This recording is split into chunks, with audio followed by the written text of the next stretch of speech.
I've never been a big phone guy. You know, I text, I call, I browse Reddit, I watch the occasional YouTube video. And so I guess that's why they chose me to unbox the Pixel 10a, because I've got a 7a. I don't upgrade and I don't buy expensive phones. I just don't think you have to. I think they're kind of a waste of money, personally. Sorry to everyone I'm gonna hurt with that comment who paid $2,000 for a Fold, or even just like $1,000 for an iPhone. Or I think even the Pixel 10 regular is like $899. I don't get it personally, but also I don't do a lot of work on my phone. So just to be clear, for anyone who's a little upset, this is purely for utilitarian stuff and for keeping myself a little bit entertained. But what do we get in the box? Well, it opened pretty easily, actually. I didn't expect to go through that so quickly while talking to you, but otherwise we get our phone. We get a little SIM card tool, as well as, this is probably like a warranty thing or a quick start guide. Yep, there you go. We've also got a nice USB C-to-C cable. It's nicely packaged. I like how coiled up it is. You know, I'm okay with not getting bricks in device packages anymore. It definitely sucks if you're buying your very first device or whatever, but I feel like they're kind of e-waste now, and most of you out there, you probably just have one from your previous device, like a laptop or something. Otherwise, well, my packaging ripped ever so slightly. I think they've updated it since the 7a. It's been a while, but I don't remember getting it in this like cool, like parchment paper kind of enclosure, but I actually really like it. It seems to, you know, protect everything nicely. And then that's it. And you know, when you're only paying like $4.99, I think that's totally okay. As for the length of our cable, it is pretty short. It's about 40 inches, so not very long. If you do want to buy another cable, hey, we sell them. LTTstore.com, get a true spec cable, because I don't even know what this is rated for. Probably not a whole lot, but you know, it's good enough. As for our phone, it comes in 4 different colors. This is the berry color, which I kind of like. I'm not a big red guy. I actually prefer like blues and greens, but like this is actually a very nice kind of orangey red almost, or like a pink, and yeah, it feels pretty good in the hand. Actually, what I want to do is take my old phone out of the case and compare them side by side. It's about the same size, but we have significantly more rounded corners. And so yeah, that actually would probably feel a lot better in the hand. Yeah, it's already way less pressure just on like, you know, whatever, your palm or your thumb or something while you're scrolling through stuff. So that actually is a welcome change. And the other great upgrade over the 7a, as well as the 9a, and I think even the 10, is this looks taller, doesn't it? It's because this is a massive camera bump. This doesn't. And I'm actually really impressed. And it's one of the few reasons why I would even consider upgrading my phone at this point. Because this thing's still fine. It's not that old. The battery is okay. The pictures are good enough. So this is the normal 10, not the 10a. But like, look at the massive camera bump on this thing. It is better. This one does have a telephoto lens on it that the 10a doesn't. So if you are considering a new device, I think that personally most new cameras on new phones are like more than good enough for the vast majority of you people out there taking photos of yourselves or your kids or your lunch or whatever. But if you're a little more serious, you might want the telephoto. But I mean, man, look at the bulge you're getting with that. Is it worth it? Not to me. Even the 9a, which is way less prominent than the 10, it still has a minor camera bump. And so when you're sliding your hand across it, it just doesn't feel good. Whereas like this, yeah, this will slide right in and out of my pant pockets like no problem. I don't like using cases if I can avoid it, but you know, because of the camera bump, that's actually a big part of why I have this D-brand case, is because I want the sleekest, most comfortable small device to fit into my pants pocket as I can possibly find. I would love it if phones actually got smaller, because I kind of miss the days of like really tiny flip phones, but that's not the case. These are about the same size diagonally, and that's fine. This is kind of the normal phone size that I'm okay with at this point. I just wish things were a little shorter. You might notice there's some major cracks on this one. That's Linus's fault. He took the 9a home and dropped it. Maybe don't drop your phones. Put screen protectors on, put cases on. One of the big advantages of the 10a over the 9a as well is it's got some new glass.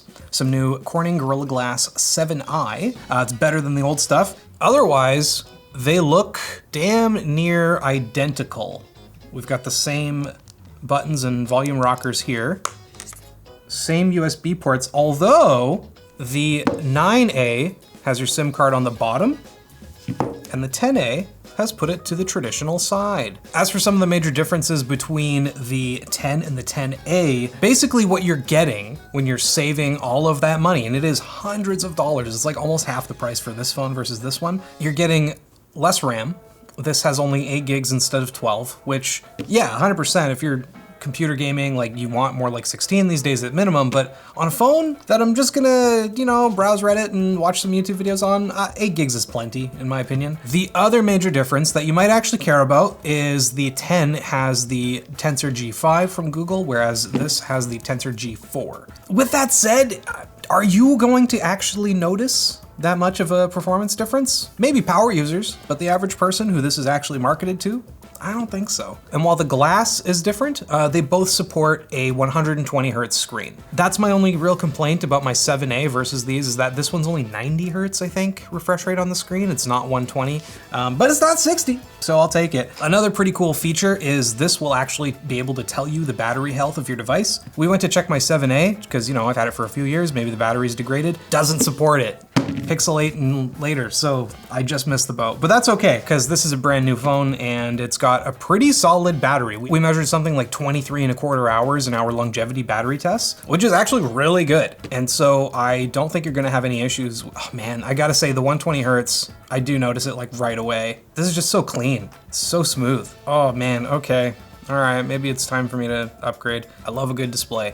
And this actually has a crazy good display. We measured over 4,000 nits peak in SDR and just under that in HDR, about 3,800 nits. So it gets brighter than most of the content you're ever gonna be watching on it in the first place, which is fantastic. Yeah, oh God, this really is a very pretty display, and that is kind of killing me. Just scrolling through at 120 hertz, it looks so much smoother. Even the 90, man, I don't need a new phone, I don't need a new phone. Okay, how's the camera though? That's what like most people care about. The reality is like, I don't even take a ton of pictures, but for example, Wade's here from Dagpots, so I wanted to get a picture of us, right? Because, you know, that's what people do. And yeah, my camera was good enough, but maybe I could get better. Motion, whoa, okay, so before you start, you get a bunch of cool new camera stuff. Motion photo, top shot, auto best take. This already looks better than my camera though. Not like a ton, not a ton. So what we'll do is I'll try to take the same pictures from my 7A, the 10, and the 10A. And then you guys can decide what you think is best. That's Brad. All right. And click. Okay, that's 1. That's 2. Click. Okay. I think the winner is definitely the 10, but the 10A is right behind. Yeah, even the skin tones just look a little bit more natural on the 10, but I think they're both great, honestly. And the reality is they're both clearly better than my 7A. I don't know if that's just a screen brightness thing or what, but like, yeah, this looks okay. It's just dim. It looks crisper, like way crisper on the 10A. And I wonder if it's just like a sensor thing or what, but yeah. Whether it's the better camera or the better screen, I'm kind of sold. If you really do care about photography, sure, get the 10 instead. But like, is it worth an extra $400? I don't know, I personally don't really think so. Another really cool feature that older phone owners like me might not have access to is the Add Me feature in Gemini. It's pretty cool. You just set your phone somewhere, you take a picture, you leave, someone else comes in and you can like splice them together. So we'll try that in a second after this word from our sponsor. Our sponsor Dbrand sent over one of their idiot-proof screen protectors for the Pixel 10a, which you won't need because you're not an idiot, right? But because I work here, they think I am. So let's put their theory to the test. That's the case. That's the screen protector. Man, these look so cool. Like I haven't had to actually install one of the new ones. Includes squeegee, alcohol wipe, and a microfiber cloth. Let me clean it first. Give it a wipe. Is there a microfiber in here? Squeegee, alcohol wipe, and microfiber cloth. That's an alcohol wipe. Oh, here's the, I'm stupid. I am an idiot. They really do know who they're messing with. Okay, you just attach the tray to the phone, like so. Oh man, that really does make it idiot proof, huh? Pull the tab, and then you swipe down the middle, wait a bit, and you're done. I've got a couple air bubbles, but that's what the squeegee's for. Push those off to the side, and you're done. Wow, super easy. Who's the idiot now, Dbrand? They also sent over one of their customizable grip cases, which you can slap any of Dbrand's overpriced stickers onto for a custom look. We've got LTT's collab skin, Dark Circuit, which you should also buy if you want us to receive a royalty. Or if you hate us, you can buy something else over at mybossesveryshort.com. Thanks, Dbrand. Fuck you guys. So I'm on Add Me. Click. Okay, hand off the Pixel and join the scene. That kind of worked. That's pretty good, actually. Yeah, that kind of, you know, it's not perfect, but it even put me like in front of your arm and stuff. Like it didn't, you know, screw that up at all. Like obviously you're major hover handing me, but like whatever.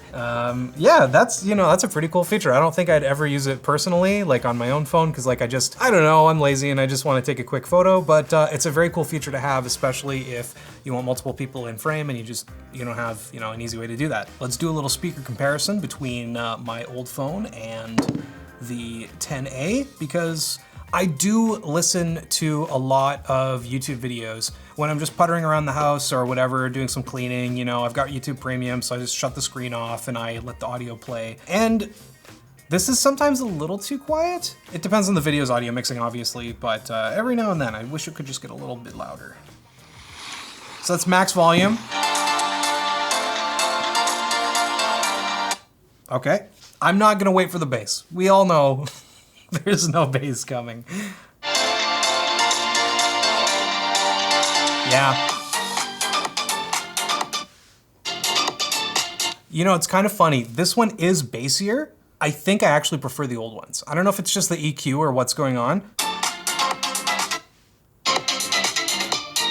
This sounds too bassy, and it sounds a little muddy because of that, whereas this sounds kind of clear. Let me just check like spoken word really quick. Apple just came flying in out of left field with the people's elbow, dropping their giant buying power. That might have just been the song, because this sounds pretty good still. I don't know, I think either way, I'm splitting hairs here, and like the speakers are more than good enough on either device. The reality is most of you are probably gonna be listening with earbuds or headphones anyway, or at least I hope you are. Please, if you're in public, on the bus, on the plane, on the train, please, please, please, please, please stop playing stuff over the speaker. I will go insane one day, and that will be why. Yeah, otherwise it's like, holding them both in the hand. I know I'm comparing like an older device, but I think the reality is that's kind of the people that are gonna be shopping for this thing. Like if you bought a 9A, you're probably not looking to upgrade to a 10A. So anyone with like a 7A or older, like I gotta say, I wasn't expecting to like it this much and care this much about the display and the hand feel. Like I hate that there's this camera bump here. I can feel it